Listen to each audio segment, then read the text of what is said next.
That's great.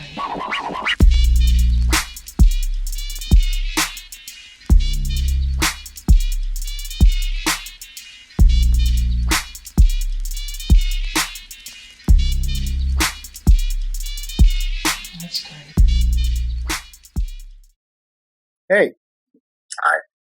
how's it going? You enjoying that sandwich still? Not really. It's cold, but I need to eat. Well, you're all good. You're all good, man. How's it going? Thank you again for doing this. You are amazing. Thank you. Yeah, no problem. Yeah, no problem.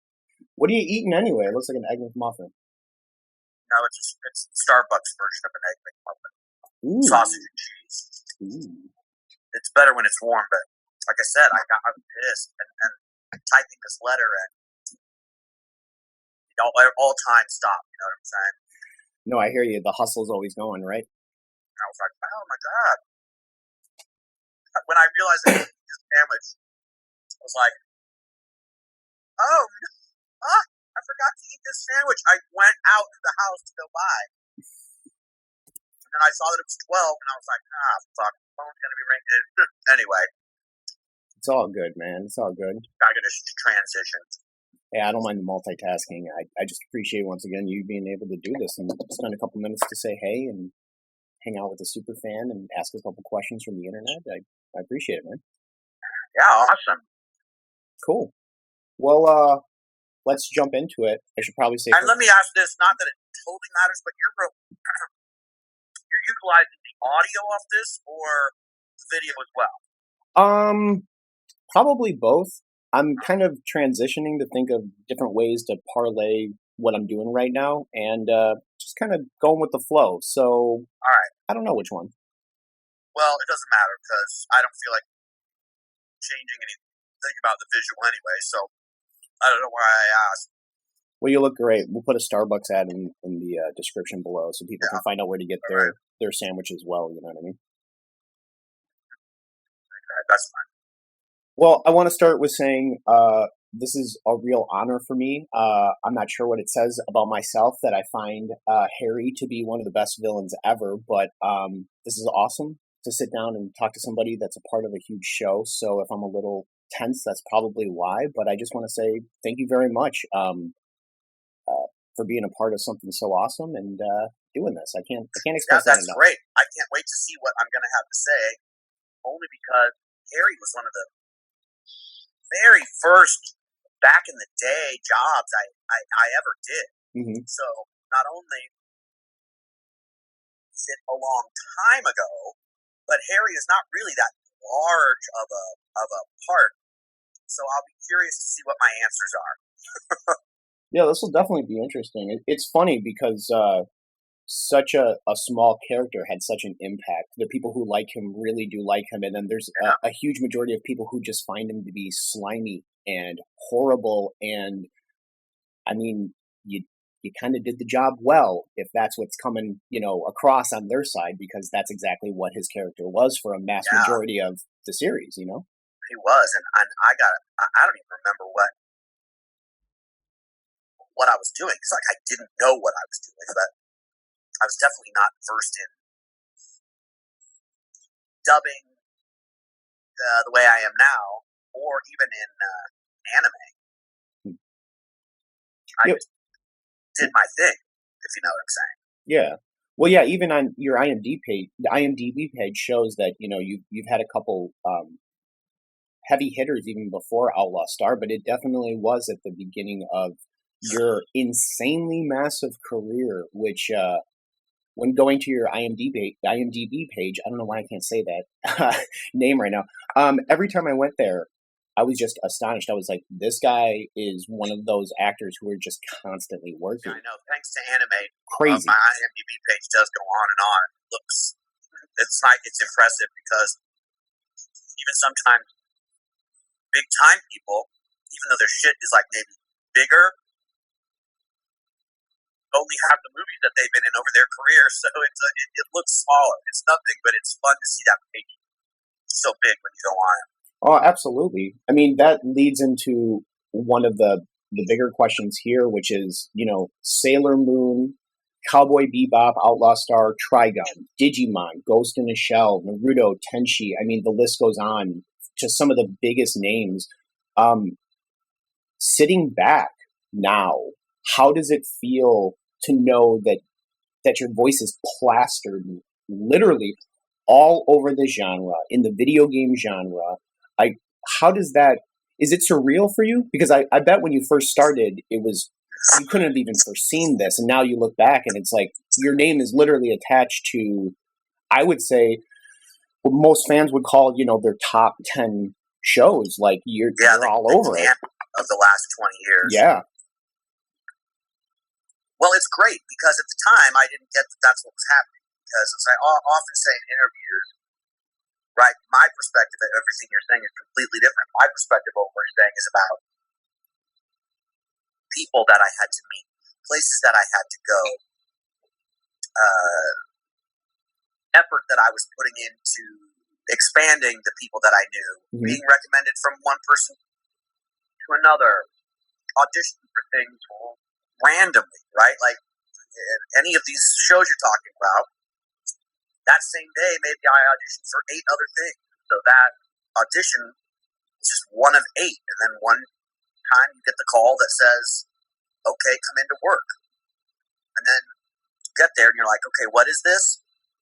And they explain it to you, and you go, okay. And then they say, in this scene, and then you act out the lines.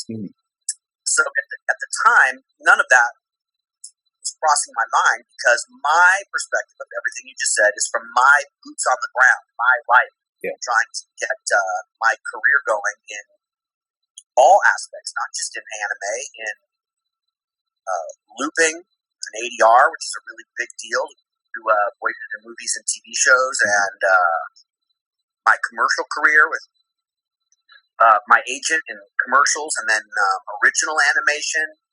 All of those were also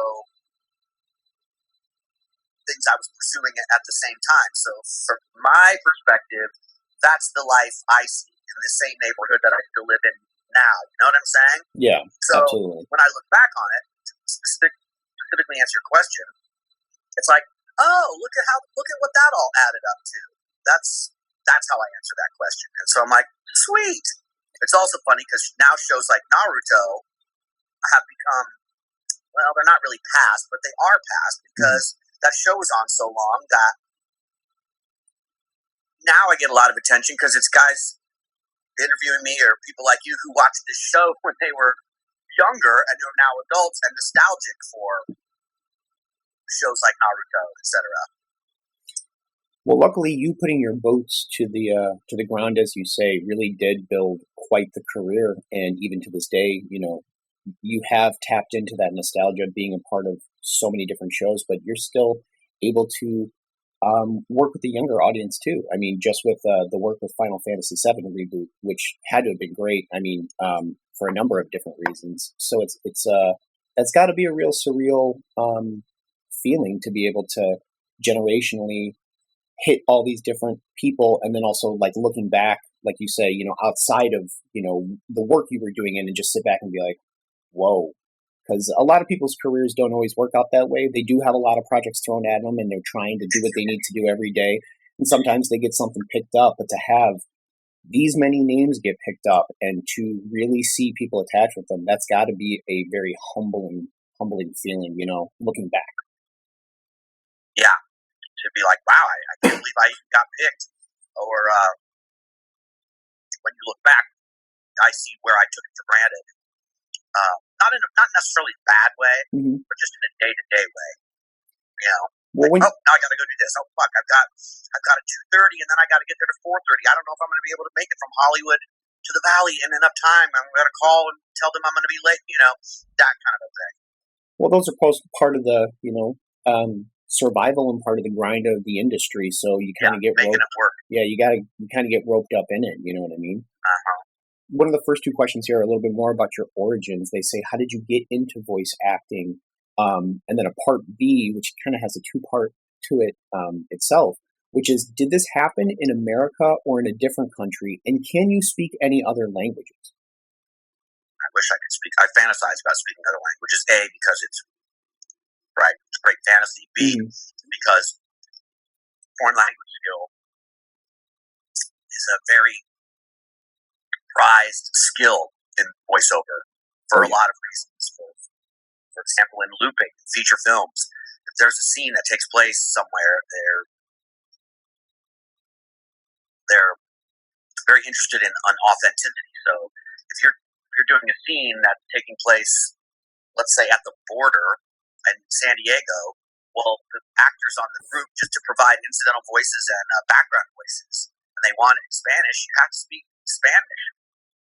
So in a way, if I had other language skills, I would be more marketable in my looping circles, and so that would be great. But no, I do not speak another language. And then you had another part of the question, which normally I'm pretty good about remembering, but I forgot. The first part was just, how did you get into voice acting, and did it happen in America or in a different country? I think you kind of answered that second part of it. Well, I went to college here in Southern California at Chapman University in Orange on purpose. I moved here from Denver to go to school in California because I knew I wanted to do show business. So I thought that it would be an easier move if school were part of that, so that I didn't just have to move cold out here to LA. So I went to school, and then I moved up to LA after graduating from Orange County, which is where Chapman is, and then just began doing the thing. Headshots, commercial auditions, looking for agents, trying this, trying that. And at that time in your early 20s, everyone else you know are all people you either knew from school or whatever else, and they're all pursuing the same thing, so you're all trying it out together. And I had a roommate who said, "You want to take a voiceover class?" I found a voiceover class, and I was like, "Yeah, let's take that." Out of a woman's kitchen, a woman named Louise Chamis. And at the time, I was working at Warner Brothers, a job I got through a temp agency. And so sometimes while they were making new media, they'd ask me to record, a line here, a line there, for whatever, at the time, CD-ROM they were making. And I was aware of all the ways actors make money, so I thought to myself, oh, they're asking me to do these voiceovers, maybe I could use these elements as part of a demo tape. In the back of my mind. And then Stephanie and I took this workshop, and at the end of it, I thought, wow, I was really good at that. I'm really well suited to that. And then I did what I would never recommend, is I made a demo right after that first 6-week workshop and started sending it out. And kind of unlike on camera, I was getting response in a way that on camera is a little bit, at least at the time, more difficult to get into. And so I went with that path of least resistance, and then found myself more interested in pursuing that than on camera. Although I continued to pursue on camera up into my 30s, just because that's what you do. That's what everyone I was around was doing, and it's just what you do. But at a certain point, oddly enough, voiceovers became my day job, and then I didn't have time to pursue anything else. I had to work. That's awesome, though. That shows a lot of hustle. Excuse me. Even oh yeah, there's nothing but hustle out here, or it's not going to work out. Yeah, but I mean, even so, I mean, there are a lot of people who are hustling, but that takes balls to even want to make your reel that quick, see that that's what you need to do, and get it out there, and just start shoving it out there and be like, I got to work. I got to get this out there. Let's see what I can do. That's awesome. It kind of does, yes. But then at the same time, when you combine that with what your desire is, the balls don't have to be that big, because your desire replaces your balls. Or it is your balls, I guess, right? Acting brave is the same as being brave. Yeah. And it's what I was out here to do, you know what I'm saying? And so, yes, it does take a certain amount of confidence and belief that I feel like is just inherent in my, I can do that. I'm as good as any of these other people, so I never even thought twice about it. I felt entitled to be part of the community, I guess is a way to put it. That's cool, though. Which is a certain, arrogance, confidence, belief that you qualify before you qualify, that kind of stuff. But it's kind of avert crazy you need to roll the dice on your life by moving out here. Yeah, you definitely have to have that sense of confidence. A lot of people don't want to put all their eggs in one basket, but I mean, if you know what you're doing and you are confident in it and you drill it, like that's what you're going to do. Like you say, your determination is going to go hand in hand. It's all kind of one and the same, and people will start to see that, and you'll definitely, make some noise. Which it sounds like people saw what you were doing and definitely wanted to keep calling you back. So that's always a good thing, Yeah. Well, and it's one day at a time either way. Very true. Very true. You get your concept, you work towards it. Things work out, things don't work out. And opportunities arise, you follow them or you don't. I've always associated with like Plinko. You drop yourself into show business, and then what happens is what happens. That's a good analogy. Hustle your concept, but still things happen. Yeah, the chips may lay in a different path, but they can still lay in a path that's worthwhile, no doubt. Right. That's a great analogy. Your IMDb says that you are a professional singer, a baritone and a tenor. And I'm curious where I can hear your music. As a person who plays music, I saw that and I was like, really? I should ask him about that. Well, I wouldn't consider myself a singer-songwriter. I am a singer in the way that voiceover people are singers. I've always done plays and singing and theater and choir and voice lessons. In fact, when I originally moved to Chapman on a vocal scholarship, singing, and then I moved out over to theater because I wanted to be an actor. So the two kind of go hand in hand.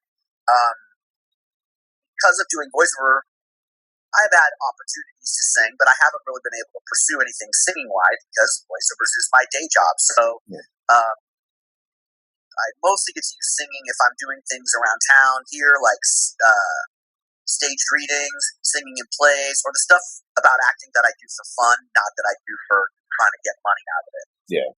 Do you play any instruments at the house, or do you write any music on your off time? I have a piano that I play, and mostly nowadays I use that piano when I have music that I need to learn. I plunk it out on my piano to learn music, which I do have to learn every now and then for this or that or other things that I'm part of.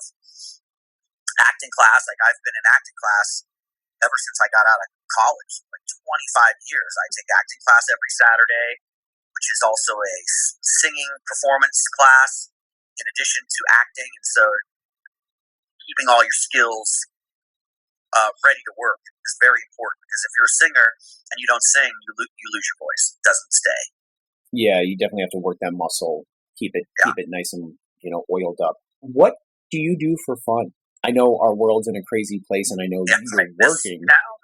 Yeah, but what's something that you do with your off time for fun? You got any huge hobbies or anything that you like to do? I love working hard, and then when I get time off, planning trips. Obviously, that doesn't really, it's not really happening this year, but that's something fun. And then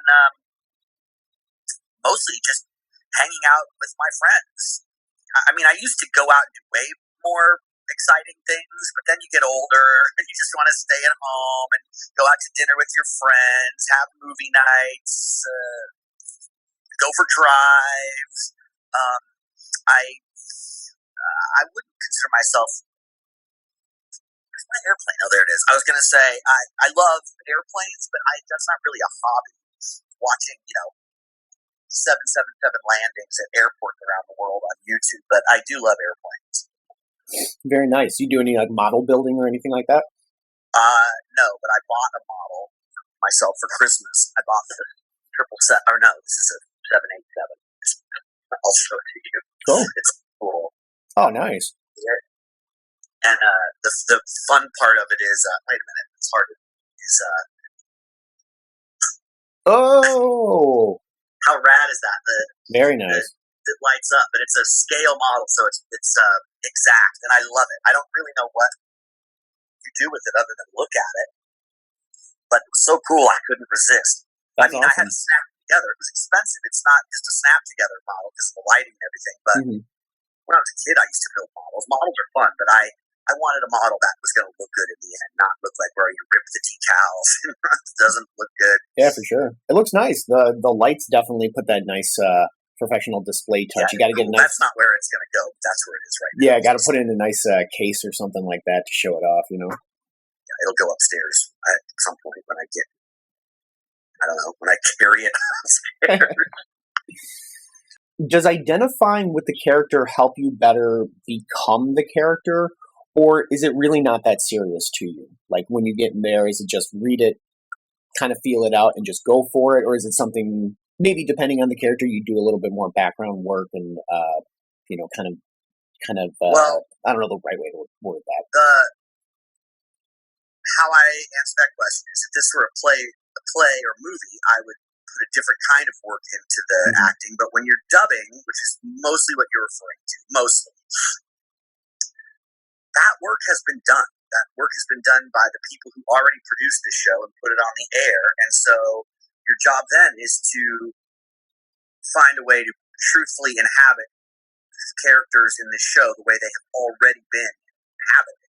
Because the people who you're working for, that's what their requirement is. So, in dubbing, for example, my main effort and energy is put into making believable, truthful, in-the-moment line readings for one line only.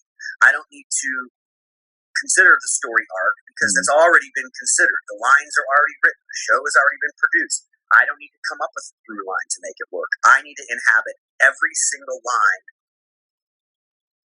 for the truth that it represents in that moment of that story. Different than I would approach a movie role or a play role, because you're only reading one line at a time. You just have to inhabit the truth of that moment. So in some ways, well, not in some ways, in all ways, what I already said is true, that all that work you're referring to has already been done by someone else. I am not responsible for doing that work. I'm responsible for embodying the moment of that character with the sensibility that the scene has already demonstrated, using my skills to make that believable. Of course, I understand what the character is and how to put that across, but you watch a preview, you hear what the person has done, and then you come up with your version of that and give as much as you can to fill it up. Gotcha. Yeah, that makes a lot of sense. But dubbing is different because it's already been done. Have you ever had to voice multiple characters at one point in time, or is everything pretty much, for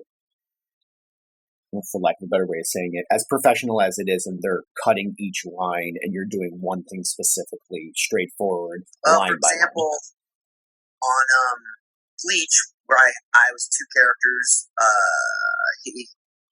Hitsugaya and Hisagi.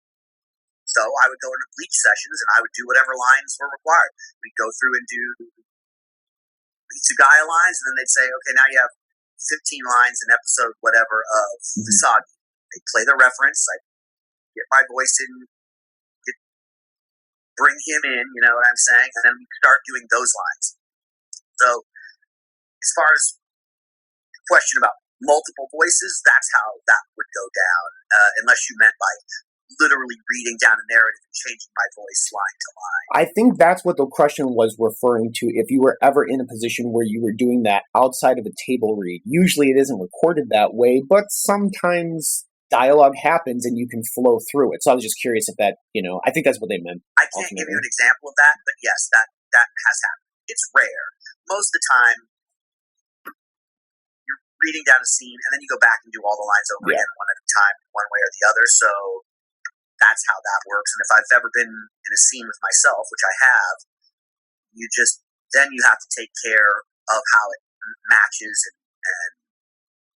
and what happens. But I've been in shows where I have to do, this character, but then you're playing an incidental 2 lines down and you're like, over here! And so, do it. Like you said, kind of table read style. If you're in a show, group animation where everyone's in the room reading down like a radio play, then that is what you do. But like I said, no matter what, you go back and hit all the lines individually anyway, and so there's no point. Somewhere in there, it's an editor's problem, and the actor is never aware. Your only job is to give, and then you leave, and it's just not your consideration. The next question is one of mine, and I had to ask it. This is an old one, but the internet says that you did additional voices on Jerry Springer's Ringmaster, and I was curious if you could elaborate on that, because when I was looking through your IMDb, I saw that name and was like, I haven't thought of that movie in a very, very long time. But then I'm trying to think, like, was there an animated short on that? Like, I don't remember him in that. Film, it was a feature film, if I recall. And what's funny is, so that was a looping job. That was doing voices in movie and TV shows. That, I mean, if you or any of your listeners have ever watched what I would call dry production, so just film from the day of the shoot, along the sound from the day of the shoot, it sounds really weird. It sounds like a high school movie. And the reason is because sound mixing is such a vital importance to what we recognize as media. The problem is nobody understands that what they're hearing is sound mixed because you're seeing actors talking and hearing them talk. You don't get that has been mixed and produced and why you hear it the way you hear it without background noise and the all of that stuff. So everything you hear in a movie is added in, and that includes speaking, which is an acting job because you've got to go in and improvise every little specific that you see in a movie so that it can be layered and mixed, and then when you hear the whole thing together, it sounds like real life. So that was a job where my best friend at the time, her husband worked for, I think it was Live Entertainment, and so we came onto that job recommended through the distributor, and I have other memories of that. It was only one day of work, but I won't share them, whatever. So yes, we played the parts of the people in the audience screaming and cheering. We were the parts of people on the crowd on the street, or the voice coming off of a television announcer that you hear but don't see, those kinds of things. But of all the hundreds of looping jobs I've done, it's funny that only some of them make their way onto IMDb, and that happens to be one of them. An insignificant, 1 day of work job 20 years ago. Is there any jobs that you can think of that were maybe you hold close to your heart, or you would think that they're bigger that aren't mentioned on the IMDb?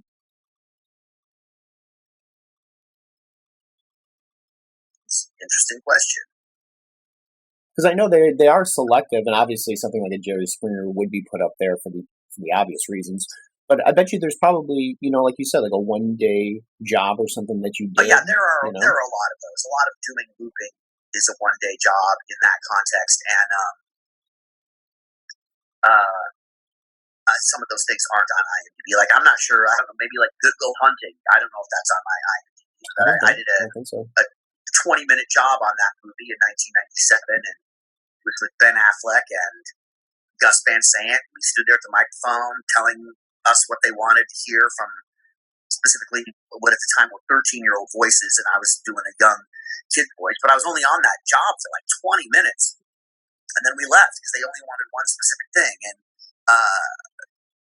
who knew at the time that it was going to be this iconic movie?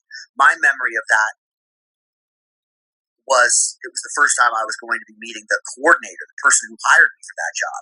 Not anybody on the production, but someone they hired to hire voice actors. And so to me, other than meeting Ben Affleck and Gus Van Sant, although Ben Affleck was not a big movie star then, he was well known, but he was not a movie star. Yeah. That job to me was all about meeting the contractor, because to me that was where future jobs were coming from, not just one movie. So I'm not disappointed that things like that aren't on my IMDb, but I have worked on those jobs and those shows, and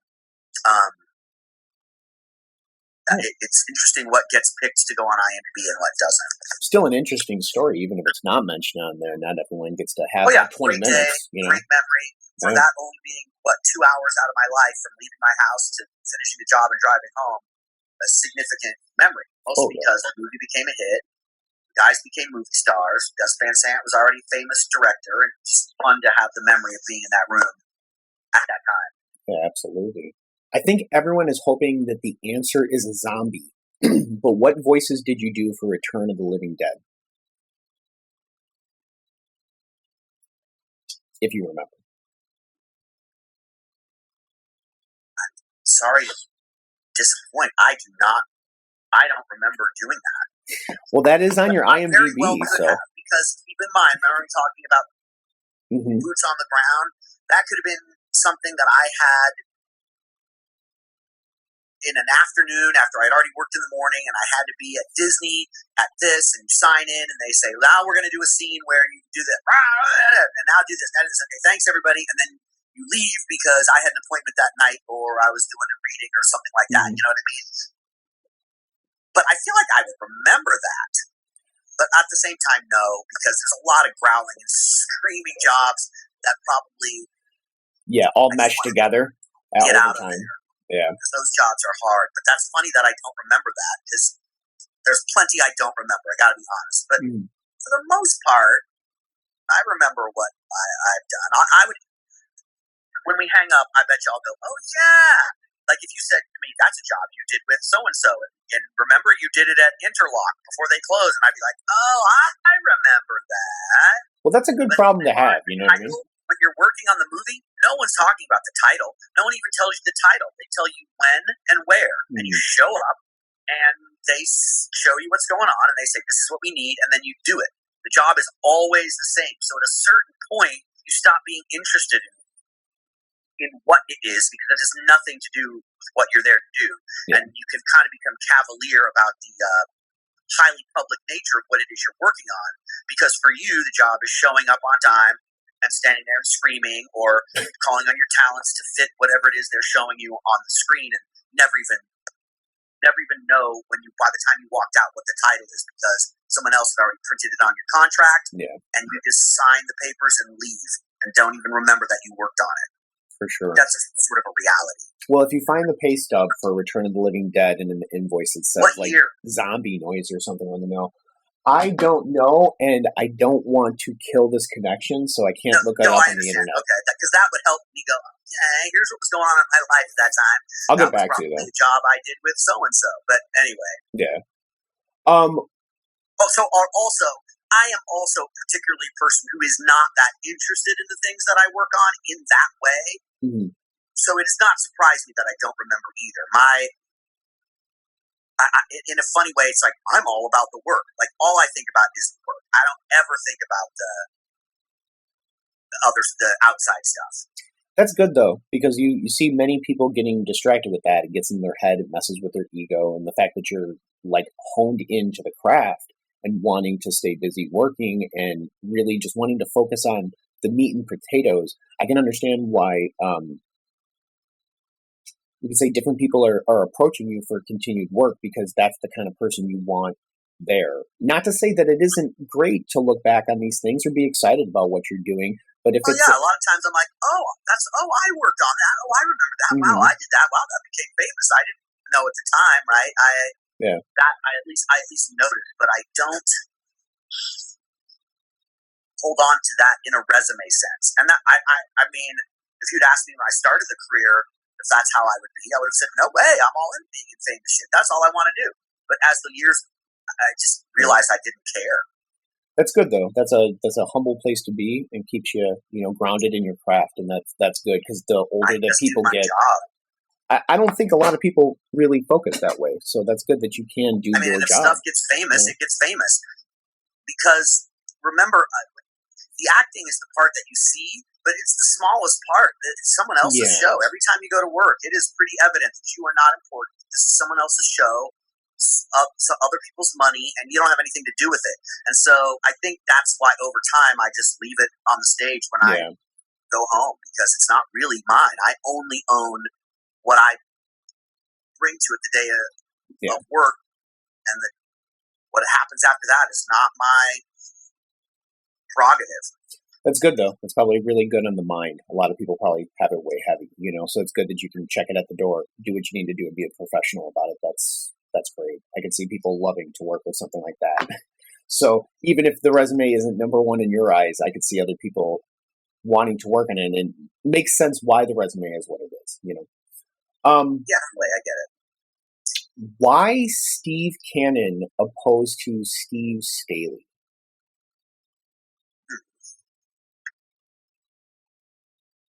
At the time, there were considerations with anime that were under contract and anime that weren't under contract. Gotcha.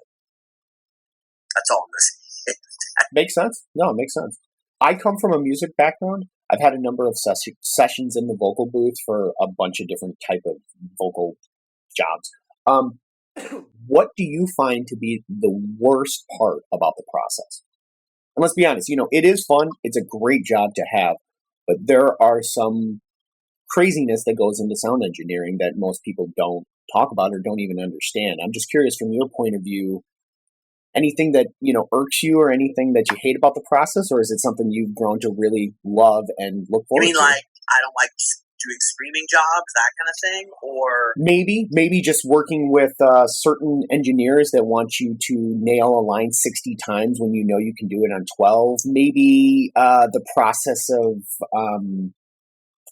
just really anything in the process that might just be like, this is not really the funnest thing. It's not just talking into a mic. I can get uppity, but that's just how I am, and I've only freaked out one time at work and stormed out on my birthday, which was a hysterical memory. And keep in mind, everyone I work with, for the most part, I've known, so these weren't not random people. Yeah. They're all people who were my friends, but I stormed out, and as I was storming out, the woman who, if I said her name, you would know her, she said, "You can't leave. We got you a cake." But that was a screaming thing, and I had my fill, and I couldn't take it anymore, and I lost it, and I wasn't mean. I just was like, I can't do this anymore. Yeah. But as far as the process that bugs me, if you'd asked me that in my 20s, I might have said something. But at this point, it's hard to just not take responsibility for, well, this is the job, brother. You either do it or you don't do it. And I'm used to whatever. It is what it is. It's always the same. You go in, you interpret the lines on the page, and do what they tell you to do, and then that's it. You can sign your paperwork. Yeah, for sure. Do you have a favorite character looking back on how the character was, molded in the show? Because you only get that little bit with the character when you're doing the lines. Any favorite characters when you look back at it and you're just like, I really like how this was done. I really like how I'm represented in this person. Anything like that come to mind? Well, I'm fond of saying that I love Heat Guy Jay and the character of Daisuke. Although at this point, if you were to ask me to explain anything that went on in that show, I couldn't really remember. But I remember really liking A, that show, and B, that time in my life and that character capturing what I, at the time, was best at, doing a young, innocent kind of style hero. I loved that show, and it was me and Bob Pappenbrook, which is great because now, at the time, Bryce probably would have been a teenager, and now he's a grown man, a father, and I work with him all the time, where I'm the director, and it's fun to see that progression. But that was always a favorite of mine. That, and honestly, Kadaj. I hadn't watched Final Fantasy since it came out, and then I went to this thing with a 10-year reunion at a film festival. Not a reunion, well, it was kind of a reunion, down in Newport Beach, and at a movie theater. And we watched it, and I was like, oh, wow, okay. I don't remember that I had the first line in this movie, and okay, all right, I like how that came out. So after I saw Kadaj again 10 years later, I was like, I feel good. I'm okay with that performance. I feel good about that. I was afraid I would be embarrassed. Man, that's got to be a great feeling. Yeah, to walk out of it kind of like, I don't know, and then see it on screen and just be like, whoa. Yeah, that was a hard job. The doing of it. Not hard, but it was frustrating just in a way because there was a language that they were spending a lot of time, and I was used to working quicker. I didn't freak out or anything, but I remember sitting there going, oh my God, and the other half of my brain saying, you're being paid by the hour. Who cares how long it takes? Yeah, that's when it's part of the job, right? It's probably worth asking the other side of the coin on that one. And remember, all of this is totally editable. But is there a character that you've seen on screen that you did where you're like, oh god, like that happened? Like this is the character that I'm playing right now.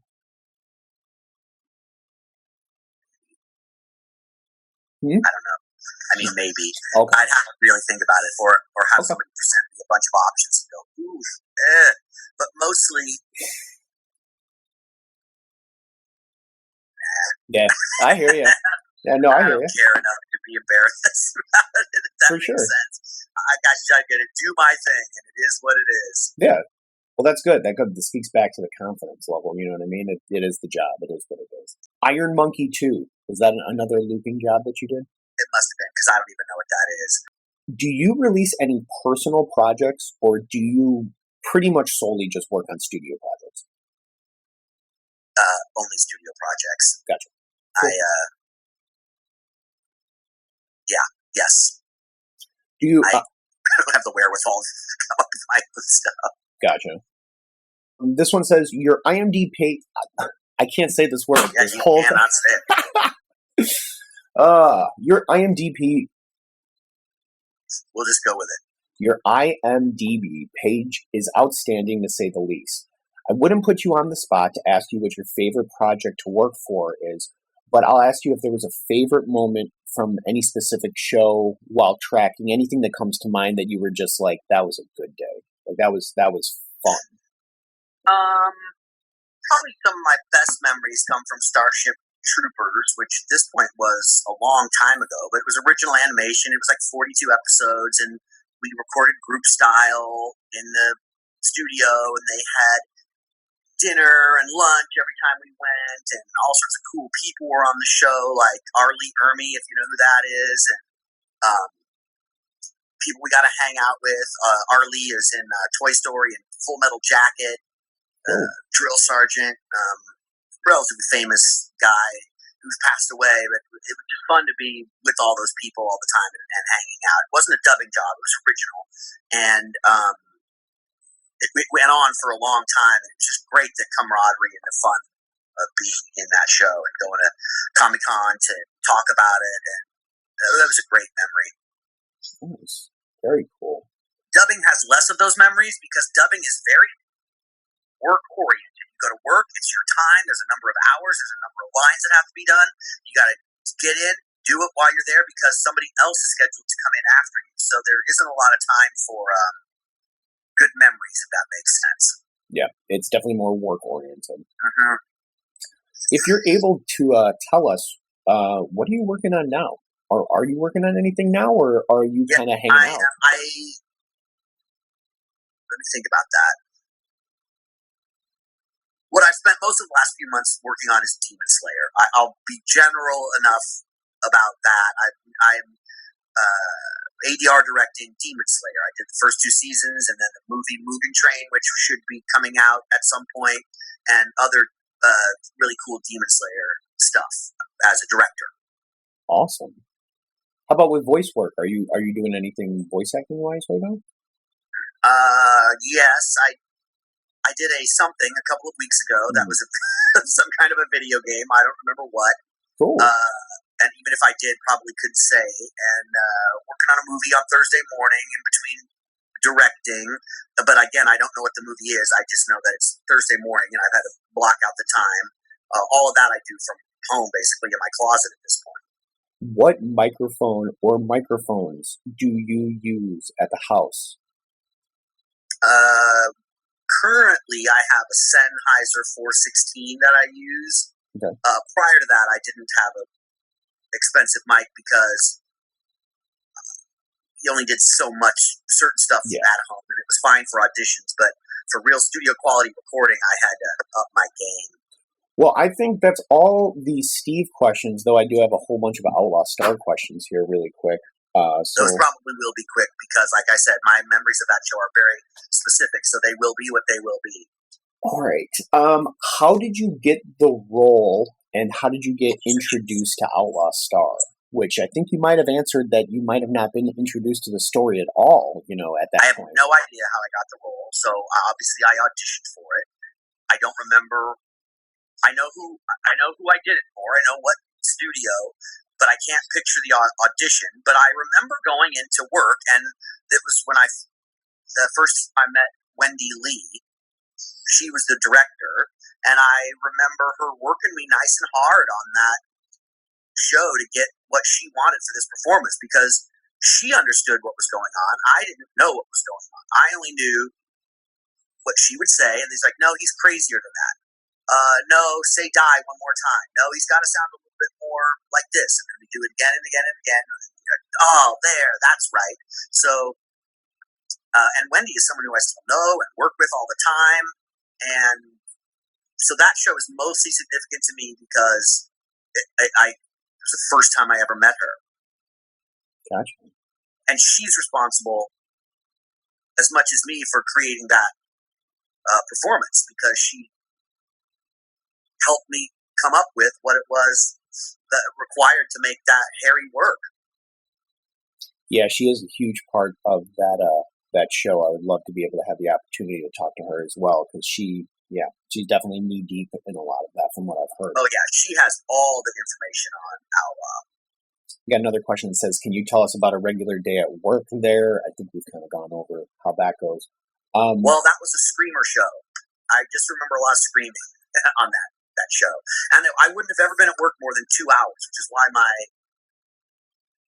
memories are vague, because we are talking about at least 20 years ago. And a general dubbing session is 2 hours long. Yeah. So it would have been 2 hours out of one day of my life where I probably also had other things. I do remember working on Outlaw at night. How's that? Okay. Very cool. Over at the annex on Tahunga. Are you aware that the Macdougall brothers were not in the original Outlaw Star manga, and that they were specifically made for the show? No, I mean, if I did know that, I had forgotten that, but no, I just always think of them as part of it because they're so memorable. If you give me 2 seconds, I can definitely double check. But based on my memory, there's an illustrator guide that the creator gave to the illustrators of the show. And if you remember, Outlaw Star's consistency was all over the place because they had a number of different illustrators. But in that guide, I don't think that there is Harry or Ron in there. I'm going to go grab it really quick. Interesting. But I do know in there they spiced up the show a little bit. Oh, absolutely. I mean, they made a counterpart that worked really well as a bad guy, and Harry's role is awesome. But what's interesting is I think in the illustrator guide, they don't show the brothers, but they show Ron's caster.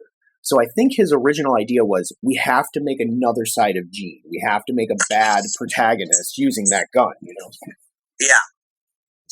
Let me see if I can... Right, something to flesh out the action in the movie a little bit different. The yin-yang is such a huge part of the show that I think that those counter sides, the other side of the coin, is a very, very big part of the story. Even if they only got to flesh out the story for so long. So having that other side of Gene was interesting. Now, I take that back. In this illustrator guide, they do have Ron and Harry in here. So they are in here. So they were conceptualized. But in the original manga, they're not in there. The bad guy is totally somebody different. There's no mention of the Macdougall brothers at all. So whoever wrote the show was just like... And a lot of the manga is actually different. It's not the same. They kind of took things of the world and were like, this works good. How do we adapt this to television? And we need to add some more spicy characters into this. And lo and behold, one of them was the Macdougall brothers. Yeah. They spiced it up. Wow, that's cool. Did you have a favorite line from that show, looking back on it now? Or die. That's the only line from the show. Completely honest, right? Pretty much, yeah. That's a mass majority of his lines, yeah. Yeah. I'm always a fan of "Come with me, you'll never be lonely again." That's definitely one of the nicer ones. Yeah, that's a nicer one. When you went into the show, I don't know if you remember this or not, did you specifically audition for Harry, or did you go in for any other characters? Probably. Yeah.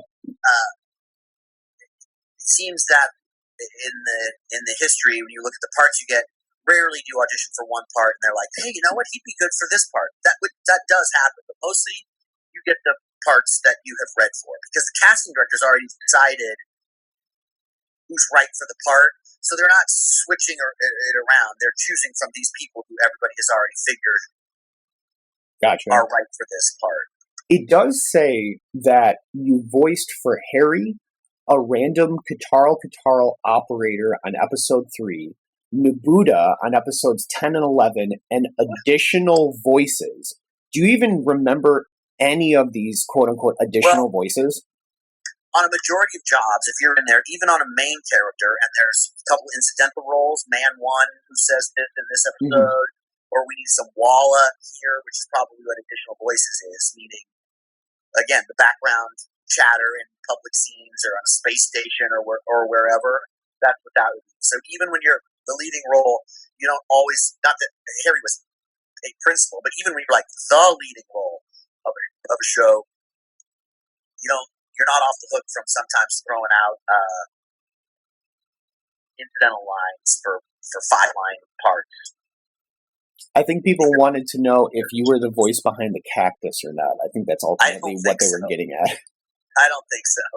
Now, I know you said you worked with Wendy and she was drilling you on some of this stuff. This question pertains to this. It goes, did you ever have the pleasure of tracking dialogue with another actor in the room, like doing a scene with somebody? Or is this kind of similar to what we said before? You're just reading down the lines, recording them as you go?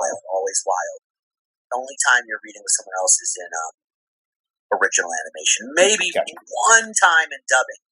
And this is just a fleeting memory. Did somebody say, let's have 2 people in at once so we can hear the other person? But I might even be making that up. Otherwise, no way. You're just punting. And as a director, I'm the one in charge of making sure that if someone has come first with the second person coming in, that it matches. Gotcha. After seeing Harry become realized on the show, I don't know if this is an offensive question or not, but do you feel you relate with that character at all in any way, shape, or form? Not really. It's just fun getting to play out of control people, because you get to do in your art what you don't get to do in your normal mundane life. So that would be where Harry comes in for me. Yeah, fun, crazy characters you wouldn't get to play even on camera unless you were really lucky. Yeah. In the world of make-believe, that's definitely one where you can really push into that and really have a lot of fun. Yeah. Was Harry's voice inflection and the personality something that you came up with more, or do you think that's more credit to Wendy just writing you, like you said, be more psycho? No, he's got to be more. It's a combination. Yeah. It's a combination of what I already bring to the table, a combination of why I was chosen over all the other those of us in this correct category, which means something about how I sounded was right to them as is, right? So there's not a lot of work to already be who you are, and then a lot of what you do comes from the preview, watching the scene as it was already done, and then filtering that through your talent and doing your version of that with the help of the director, who is then the one who decides what take gets chosen. Yeah. After so many years and never seeing a season 2, do you think Outlaw Star still holds up?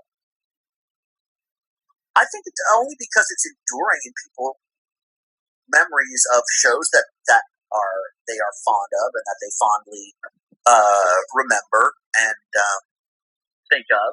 So it holds up as good as anything, right? They're not necessarily realistic shows, so they still play. For sure. Do you think Outlaw Star got the what's the right word? Got the short straw in regards to Bandai's marketing? Because when it came out, it was basically, I think, the summer of '97 or '98. They did, what was it? It was either Bebop, Outlaw Star, then Trigun, like back to back to back, and it was one summer of just like, we've got these heavy hitters that are going crazy. Seems like commercially, Outlaw Star, I mean, even to this day, is a cult classic, a huge fan favorite for many people.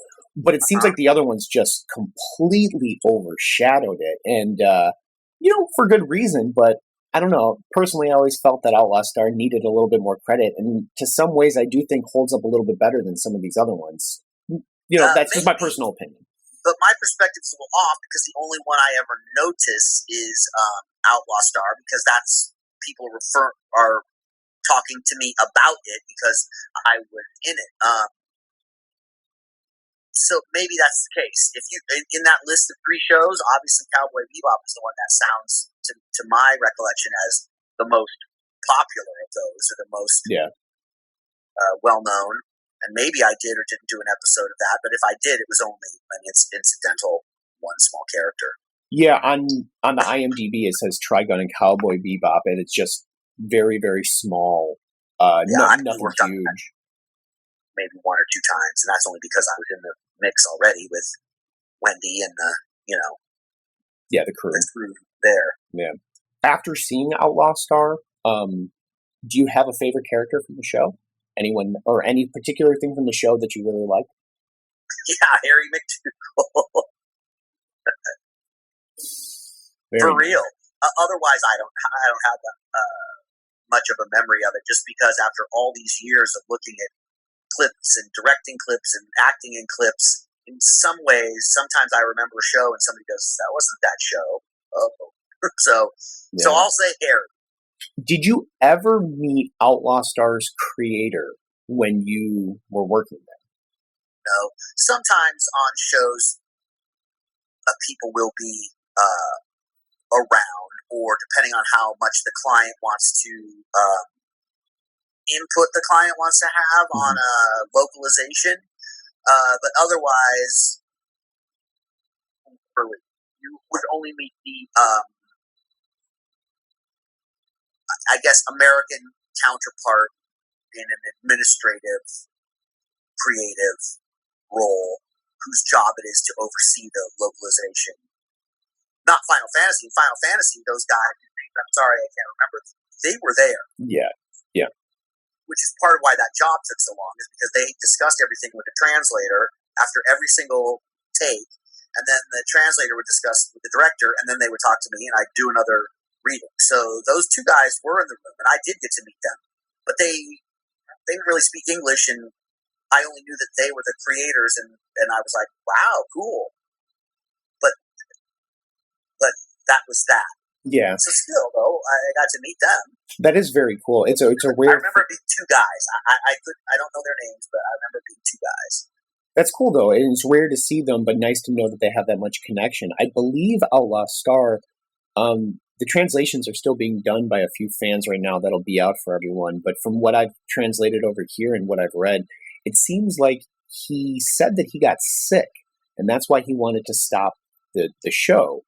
But it seems like he was fine. He ended up working a lot more and even worked with Marvel. But it seems like he sold the show and that was it. So it would make sense why you probably didn't see anybody else, because at that point, I think Sunrise owned it or Bandai. I can't remember who was behind it at the time, but that's probably why. It was all the American side. And for all I know, there was a client in the booth, but even the physicality of the studio, when there's 2 separate doors, someone escorts you into your room, and they're behind the glass in the other room, and sometimes you don't even leave. For sure. So maybe I did meet them. Maybe they were in the room, but I'm not talking to them. I would only be talking to the director. So maybe they were hovering in the background, for all I know. Wendy would remember. For sure. Most of the reason why I'm doing a lot of this is because in my past, I've worked with a lot of affiliations that helped younger people in the Chicagoland area. But now that I'm out here, I'm trying to find different ways to kind of do the same. And one thing that I'm constantly going back to is trying to help people. And a lot of the questions that I farmed for this was asking younger aspiring voice actors and people who love the craft, even people who just love anime, like, what would you want to ask? Remember that this isn't a producer. This is a guy who's working on the show, and I guess it seems a little corny and a little cliche. But is there anything that you would give out to younger voice actors who want to jump into this? Any advice or anything that you would want to share with them, specifically to those that may be hustling for a while and are having a difficult time with it, and you know what I mean, like want to pursue this, but you know might be in a rut, which a lot of us are when we're younger. You know what I mean? Yes, and that is take acts class. I know that seems simple, but sometimes people underestimate voiceovers. You don't have to memorize the lines. You don't have to dress in a costume. You just go in and read the lines. And it's sometimes my experience that people's skills are decent, but not as tight as they could be otherwise. And a lot of that just comes down to training and practice outside the realm of voiceovers and just understanding interpretation, how to call on parts of yourself, what to do, watching other people work, learning cadence, musicality, etc., etc., etc. It's a key helpful element, at least for me, right? Not everybody, but for me. Well, I think that's all the questions that I have, man. Thank you again. Thank you very much. No, I'm glad we finally got to put this together. We've been back and forthing on this for quite a while, so I'm happy for you that you were able to finally get it in the can. Thanks, man. I'm not sure when I'm going to release this, but I'll try to get it out as soon as I can. And once again, I mean, is there anything you want to plug or anything that you got going on that you want me to link in the description or tell people to check out? Not really, no. Just keep watching, right? Keep the fan base going. I mean, go Demon Slayer, I guess, is what I would say. But cool. It apparently seems to not be needing any help from me. That's good. So just keep watching. Cool. Well, dude, thank you so much once again. I appreciate you being more than awesome. For pressing it, not giving up for not that I was being difficult, but for making it happen. Not at all. It's this show is kind of rare, and it's hard to find people who are attached to it. As I mentioned, I'd like to get in touch with Wendy. I think that would be a fun conversation if she'd be up for it. But it's rare to find people, as well as, and all you fans can eat your heart out, to find somebody cool enough to send you some autographs and be an awesome guy to be a part of this. This year, right? That was this year. So just, I owe you a lot, and thank you very much for doing this, man, and being a part of it. Well, that's nice of you to say. It was a great interview. Thank you for being so interested and having your point of view ready to come across and with some serious questions, and it was my pleasure. Thank you so much. Thank you, man. Yeah, hopefully we'll be talking again here soon. Have a good day, and thanks again. Yes, awesome. Have a good one. See you later. All right, adios. Bye.